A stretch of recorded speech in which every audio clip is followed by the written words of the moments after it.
Hello, my name is Charlotte Moulton. I was born in Chichester, Northamptonshire, England, in 1851, the fifth child of Thomas Moulton and Sarah Denton.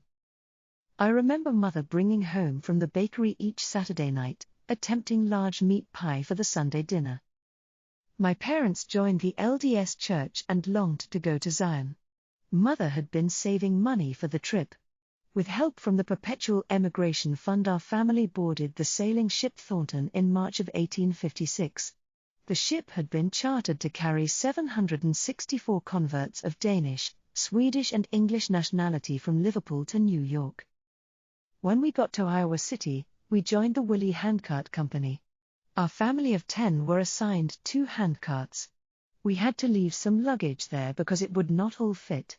After struggling through some Wyoming winter weather, all our family safely arrived in Salt Lake City on November 9th. We lived in Provo until moving to a 2-room log house in the Heber City Fort in 1860.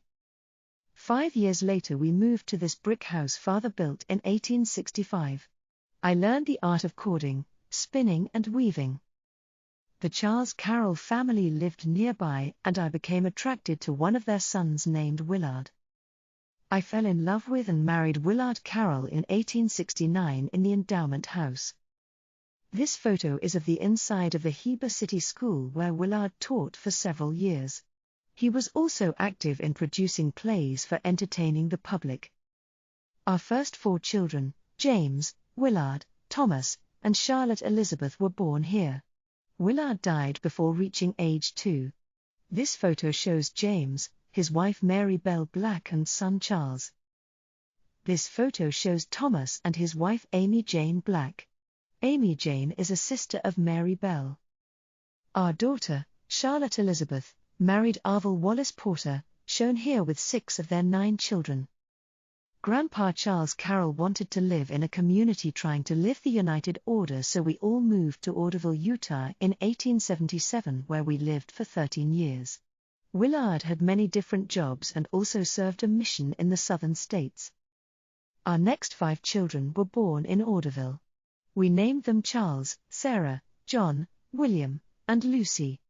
This wedding photo shows Charles and his wife Lydia Matilda Karchner. Here Sarah Emma is with her husband, William Bailey Lake, with 2 daughters Amy and Charlotte Emma. I have no photos of John or William. This photo shows my daughter Lucy and her husband Hiram Porter. Hiram is a brother of Orderville, my first daughter's husband. In 1890 we decided to load our wagons and move to the Mormon colonies in Mexico, where more farm land was available for our children.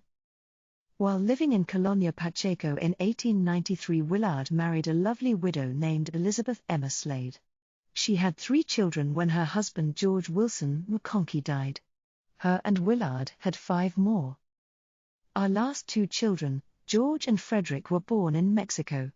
George Heber Moulton Carroll married Martha Aurelia Black. Martha is a niece of Mary Bell and Amy Jane Black. This photo of them was taken when Martha and Heber were leaving for a Spanish-speaking mission to Texas. Shown here is our last child Frederick and his wife Mabel Porter. Mabel is a sister of Orderville and Hiram Porter. After 16 years in Mexico, my husband Willard died at age 58. I was visiting my Moulton siblings in Heber City when I got word that my husband was very ill. I was able to get back to Mexico and help Emma Slade tend to Willard just before he died. I was a widow for the next 36 years of my life. I had good support from my children since we are a close-knit family. 3 of my children married the posterity of William Morelli Black. Another 3 married children of Warrener Porter and Mary Norwood. After Willard died, Thomas and Amy Jane went to Pipe Springs, Arizona to work for the Heaton brothers. In 1909 they decided to visit Amy's half-sister Lydia Spencer, married to James Washburn, in Kirtland, New Mexico, and then returned to Mexico. However, when they got to Kirtland, James told Thomas about land being available in Grayson, Utah, and convinced him to drive one of his wagons and help him move to Grayson, later called Blanding. Thomas and Amy decided to stay in Grayson and wrote to me suggesting I move to Grayson and apply for farmland. I then left Mexico with all 3 of my unmarried children, Lucy, George Heber, and Frederick. You can see all 4 of us in the 1910 census for Grayson. 3 of my married children also moved to Grayson. My oldest son, James, had developed some very nice property and decided to stay in Mexico. William chose to stay and help James. However, William suddenly died in 1910 and James had to abandon his property in 1912 because of a war in northern Mexico between wealthy landowners, supported by government soldiers, and the poor working class. Using the Homestead Act, I was able to obtain 160 acres of land about 3 miles and a little east of Grayson.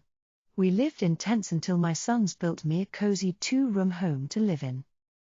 By the fall of 1914 I had fulfilled my Homestead Act requirement of living on the farm, so I moved to town.